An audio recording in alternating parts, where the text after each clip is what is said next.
Welcome to Poets from the Neighborhood. I am VeerajaR. And I'm David M. Harris. We hope you'll enjoy these poems we'll be reading. Poems by your friends and neighbors. We'll begin with our friend Sandy Coomer and her poem, Broken Things. I feel a kinship with dirt as it cradles broken things, leans in to hear what they say. Like the last pleas of the naked hatchlings washed into the muddy gully, translucent skin and flightless wings. I feel what ants feel when their nest is scuffed out of meanness and they run, each one, to the eggs, as if they can carry them all on their backs to a home they haven't yet imagined. The chipped teacup in the garbage pile speaks its message in leaves, an omen that beckons bones beneath the blood moon, raising them out of the deep earth to cling to new life. It's what we all want. I feel a kinship with the flapping sole on a worn-out shoe, knowing the journey isn't over just because the leather gives out, knowing there are more holes in hearts than there are feet to carry them.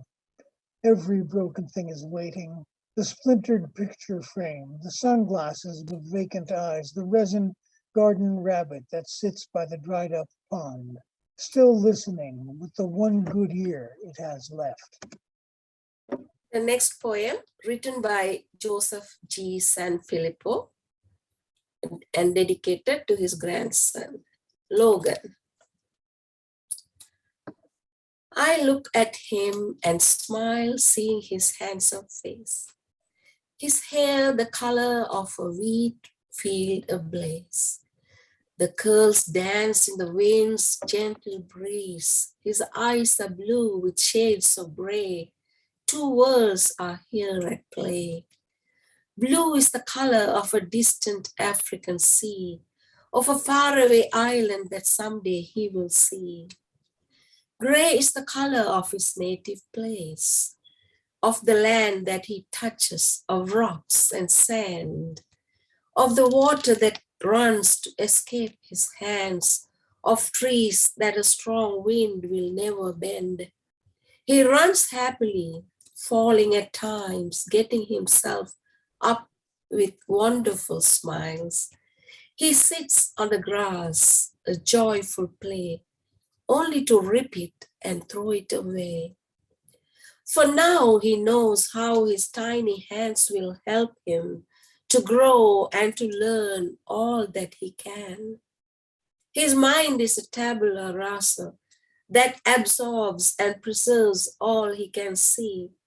A bird, an insect, a noise near or far, learning of a world that it will be never too far.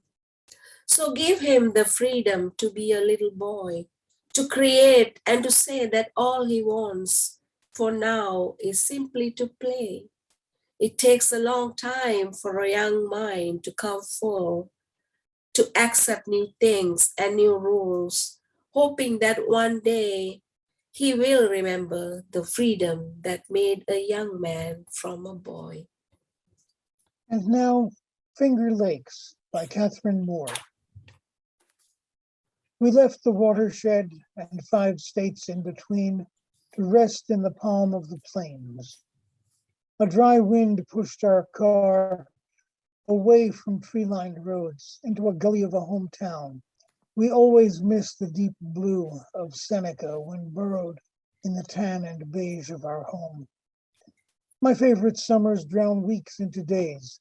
5 sunsets after our trip, I can no longer see or listen to the playing across lake water.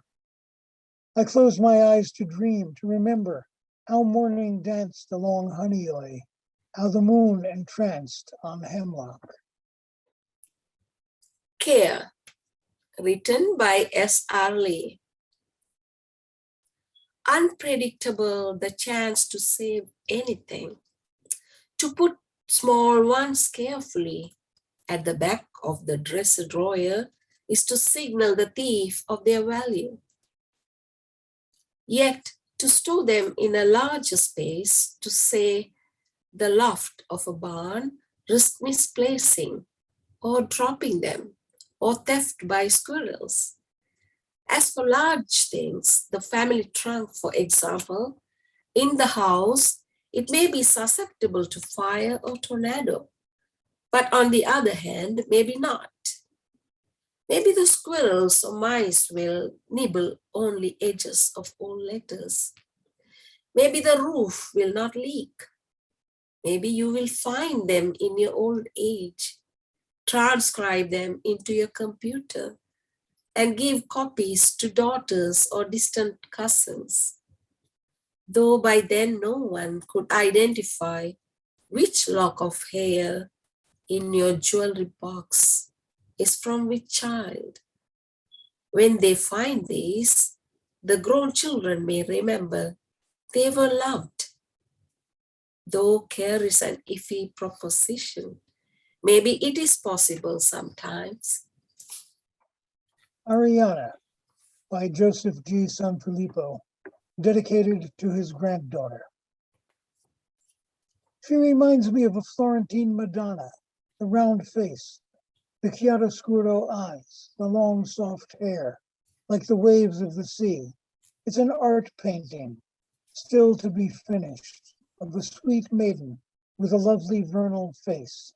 She sits pensive, the thoughts attract her, closing in on herself, and lets herself be carried by the wind away, over flowery meadows, over mountains and seas, far away where no people is meant to be, book in hands, searching through curiously for the next text, on a page still closed, resting on her lap. She smiles but does not say where she goes in her journey to stay. Perhaps on clouds, away from it all, happy to be alone in that sweet ether that envelops and cradles. A soul still not strong, the path is still long. There is much to do, there are many pages and books still to leap through. To be free is beautiful. It's like flying in an endless dream over mountains and meadows, among snowy fields, on waves furious and gentle that shake and rock one's future to be. So let yourself go. There are many things you still must see. Life is an unfinished book, as you are to me. There are so many pages to fill. Some are bad, some are good. Always remember that a reader an ending must see, and that it's up to you to choose which one shall it be. After visiting the orphanage, written by me, VeerajaR, and it's from my book of poetry, Beyond Loving. Barely toddlers, yet haven't got a real parent. But their little world is filled with selfless nuns and caring volunteers, solely hung on humanity, charity, so vulnerable and tender, heart-tugging little faces of winning swift smiles. Some still sigh, shedding tears, yearning for the fading faces, the voices that rock them to sleep. Not there anymore, the lost souls. With hearts full of tender hope, their bright beaming eyes, wisdom beyond their age, bring joy and tears all at once. They thread their tiny fingers naturally like tender vines, feeling and checking the strength of the arbor. I know I fall short of measure, though I wish I could care for them all. Thank you for watching Poets from the Neighborhood. We hope you'll join us again soon.